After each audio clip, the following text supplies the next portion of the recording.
Well, let's stay with cricket because West Indies legend Brian Lara is hoping to use cricket as a form of inspiring and uplifting communities. Lara, who says his vision was born out of a similar match held by former Trinidad and Tobago captain Darren Ganga, will on Saturday host a charity T20 match at the Barataria Recreation Ground featuring some current and past West Indian players with proceeds going towards charity. Ken Fuentes has more. The West Indies batting legend says he hopes to play one match per month in a different community depending on his availability. And says the idea is to bring attention to the plight of the communities and in particular their facilities. We're right here at a very huge facility for sport. We have Sanwo Jablati, I think, plays here. Barataria Ball Players also is here, and a numerous amount of cricket matches. And you look at the facility and it's just not, you know, what you would see in Australia, what you'd see in England or any other places. And still we produce some of the best sportsmen in the world. So, you know, sort of bring their situation to light is something that we also want to do. But outside of uplifting the communities, what would they hope to achieve when it's all said and done?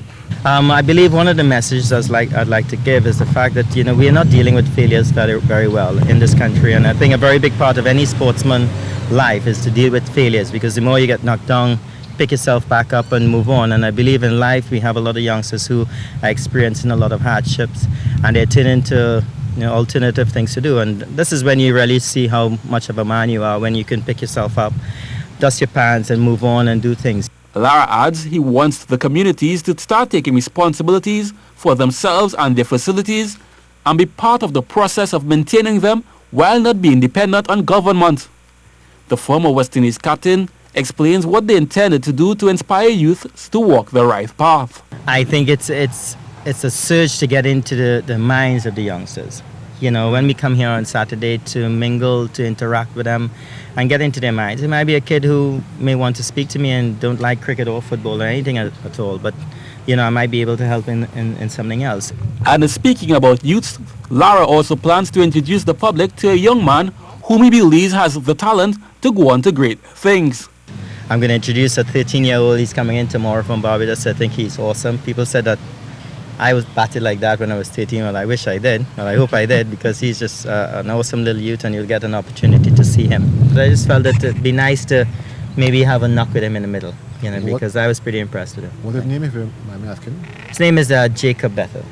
The first game is planned for Saturday in Barataria, where he will be joined by a host of his colleagues, many of whom have played first-class or international cricket, and will be joined by celebrities from other fields. Kent Fuentes, C Sports.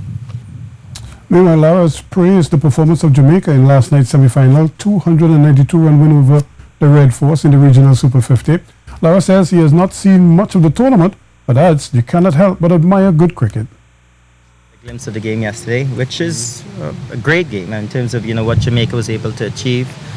Being Trinbagonian is one thing, but seeing good cricket and the way how they sort of took charge of the game was something special.